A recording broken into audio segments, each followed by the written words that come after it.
জন্মগ্রহণ করেছিলেন। তার পিতা মহর্ষি দেবেন্দ্রনাথ ঠাকুর ছিলেন ব্রাহ্ম সমাজের এক বিশিষ্ট ব্যক্তি। মাতা ছিলেন সারদা সুন্দরী দেবী। তিনি ছিলেন পিতামাতার চতুর্দশতম সন্তান। খুব অল্প বয়সে কবির মাতৃবিয়োগ ঘটে। আর কবির পিতা যেহেতু ভ্রমণ পিপাসু মানুষ ছিলেন, তাই বাল্যকাল থেকে কবিকে একাকী জীবনযাপন করতে হয়েছে এবং তার বাল্যকাল কেটেছে চাকর বাকর অর্থাৎ পিতৃদের সান্নিধ্যে তার বড় হয়ে ওঠা। কবিকে বাল্যকালে কলকাতার অনেক নামি দামি স্কুলে ভর্তি করানো হয়, কিন্তু চার দেয়ালের বন্দির মধ্যে শিক্ষা ব্যবস্থা কবির ভালো লাগেনি। তাই গৃহ শিক্ষকের দ্বারা তার শিক্ষা ব্যবস্থা সম্পূর্ণ হয়েছিল। খুব কম বয়স থেকে কবি কবিতা লিখতে শুরু করেছিলেন। মাত্র 8 বছর বয়স থেকে তিনি সাহিত্য জগতে পদার্পণ করেন। তারপর ধীরে ধীরে বয়স বাড়ার সাথে সাথে তিনি বিভিন্ন পত্রিকায় লেখা লিখতে শুরু করেন। মাত্র 16 বছর বয়সে তিনি ভারতী নামক পত্রিকায় ধারাবাহিকভাবে লেখা শুরু করেছিলেন। সেই সময় ভানু সিংহ ঠাকুরের পদাবলী নামক একটা লেখা খুব জনপ্রিয়তা অর্জন করেছিলেন। এরপর কবির জীবনে সাহিত্যের সংখ্যা নেমে আসে। তিনি ধীরে ধীরে ছোট গল্প, উপন্যাস, নাটক, কবিতা, এমনকি চিত্রশিল্পীতেও দার্শনিকতায় আর সঙ্গীতের তো তার অজস্র সমগ্র ভাণ্ডার নিয়ে তিনি আজকে বিরাজমান। তার সব থেকে যেটা শ্রেষ্ঠ কাব্যগ্রন্থ গীতাঞ্জলি, তা আমরা সবাই জানি।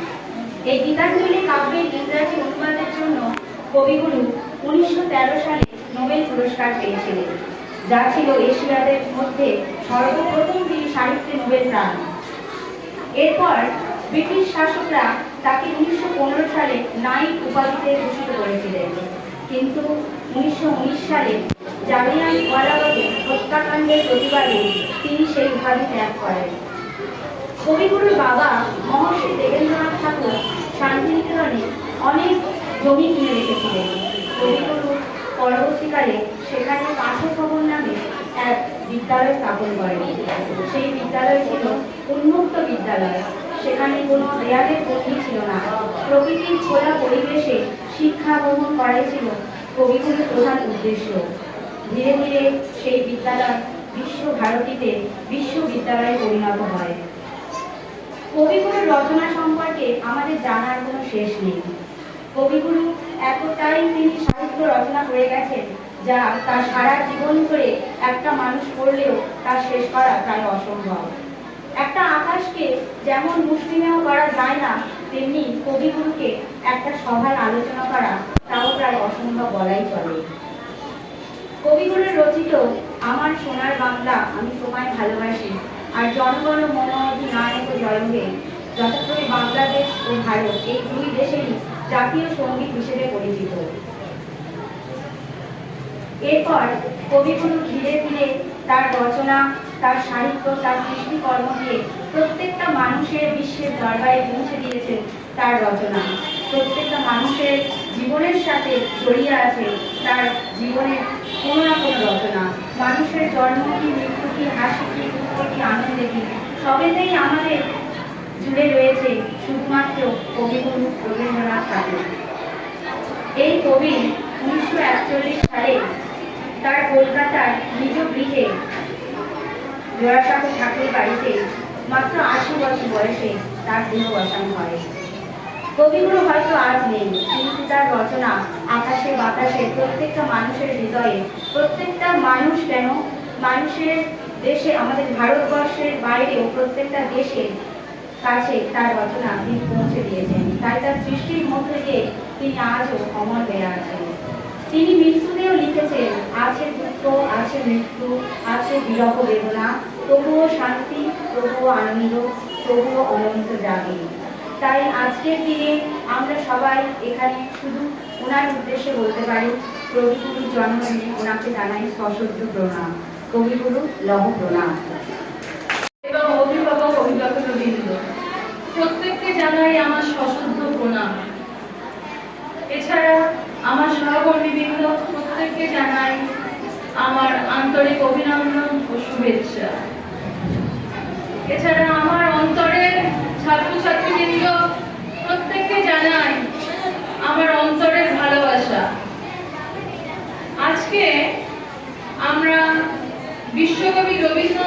ঠাকুরের 163তম জন্মবার্ষিকী উপলক্ষে আমরা সবাই একত্রিত হয়েছি দিনটাকে উদযাপন করার জন্য। আমরা প্রত্যেকেই রবীন্দ্রনাথ সম্পর্কে ওয়াকিবহাল, কিন্তু আমাদের রন্ধ্রে রন্ধ্রে আছে রবীন্দ্রনাথ ঠাকুর। তিনি আমাদের বাঙালি জীবনে ওতপ্রোতভাবে প্রত্যেকটা জিনিসের সঙ্গে জড়িত। আমরা কোনো আনন্দে, উৎসবে, দুঃখ, সমগ্রতায়, নিঃসঙ্গতায় প্রত্যেক জিনিসের সঙ্গে রবীন্দ্রনাথ ঠাকুর জড়িয়ে আছেন। তাই তিনি আমাদের প্রকৃতির কবি, তিনি আমাদের প্রাণের কবি, তিনি আমাদের প্রেমের কবি, তিনি আমাদের গানের কবি। এক কথায় আমরা বলতে পারি তিনি আমাদের ভালোবাসার কবি। রবীন্দ্রনাথ ঠাকুর সম্পর্কে আলোচনা করতে গেলে একটুখানি সময়ের মধ্যে আলোচনা শেষ হবে না। যেমন একটা সমুদ্রে প্রচুর জল থাকে, সেখান থেকে এক মগ জল তুলে নেওয়ার মতো অবস্থা, তবু রবীন্দ্রনাথ ঠাকুর সম্পর্কে আমরা শেষ করে উঠতে পারবো না। 1861 সালে 25শে বৈশাখ, ইংরাজি 1268 সালে 25শে বৈশাখ রবীন্দ্রনাথ ঠাকুর জোড়াসাঁকো ঠাকুর পরিবারে জন্মগ্রহণ করেন। পিতার নাম ছিল মহর্ষি দেবেন্দ্রনাথ ঠাকুর এবং মাতা শারদী দেবী, এবং তার ছদ্মনাম ছিল ভানুসিংহ ঠাকুর। রবীন্দ্রনাথ ঠাকুর ছোটবেলা থেকে কবিতার একটা স্ফুলিঙ্গম তার ভেতরে ছড়িয়ে পড়েছিল। তার ভেতর থেকে সেই স্ফুলিঙ্গম আমরা একটু একটু করে সেই রস বিস্তৃত হয়ে আমাদের মধ্যেও ছড়িয়ে গেছে। আমরা হয়তো সমস্ত কিছু নিয়ে উঠতে পারিনি, তবু তার কিছু কিছু জিনিস আমরা করেছি এবং আস্তে আস্তে রবীন্দ্রনাথ ঠাকুরকে নিয়েই আমাদের মনে কল্পনা করে সেইভাবে তার কবিতা আবৃত্তি নিয়ে আমরা ছোট থেকে বড় হয়েছি। আজকে রবীন্দ্রনাথ ঠাকুর শুধুমাত্র আমাদের কবিতার মধ্যেই সীমাবদ্ধ নেই। তিনি একদিকে যেমন কবি ছিলেন, অন্যদিকে ছিলেন একজন নাট্যকার, একদিকে ছিলেন একজন ঔপন্যাসিক, আবার অন্যদিকে ছিলেন দার্শনিক। আমাদের শিশু থেকে বড় পর্যন্ত প্রত্যেকের জীবনের ক্ষেত্রে রবীন্দ্রনাথ ঠাকুরের অবদান অনস্বীকার্য।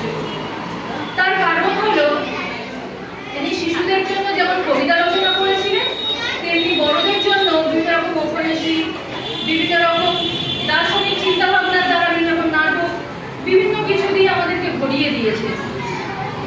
তো সেক্ষেত্রে আমার রবীন্দ্রনাথ ঠাকুরের অবদান কোনো মতেই অনস্বীকার্য, আমরা কোনো রকম অস্বীকার করতে পারি না।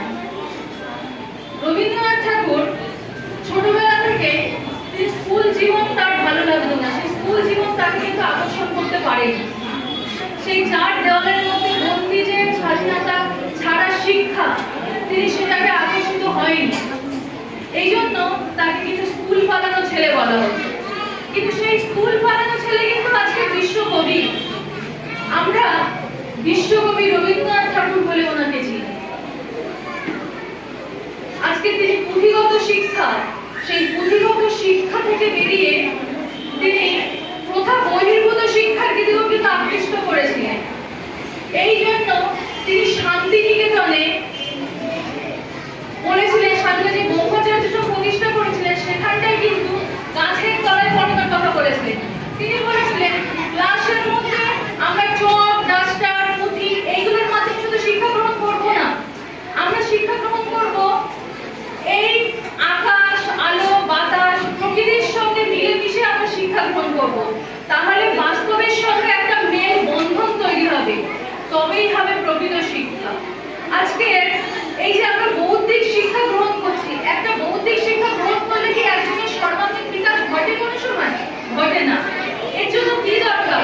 তার মানসিক বিকাশের যেমন দরকার, দৈহিক বিকাশেরও দরকার, এবং দৈহিক বিকাশের সঙ্গে সঙ্গে তার বৌদ্ধিক, আর্থিক, সামাজিক সমস্ত বিকাশ দরকার।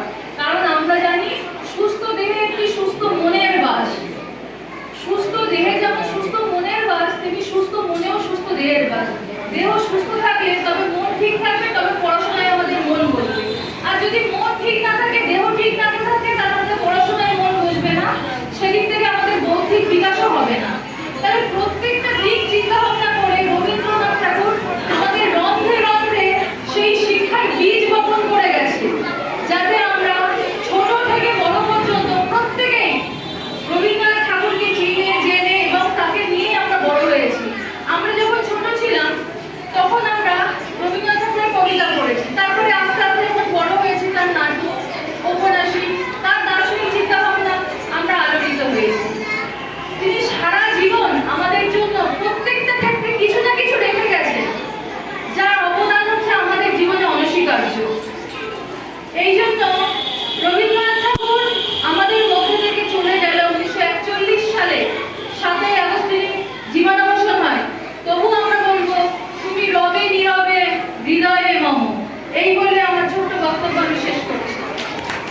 ধন্যবাদ।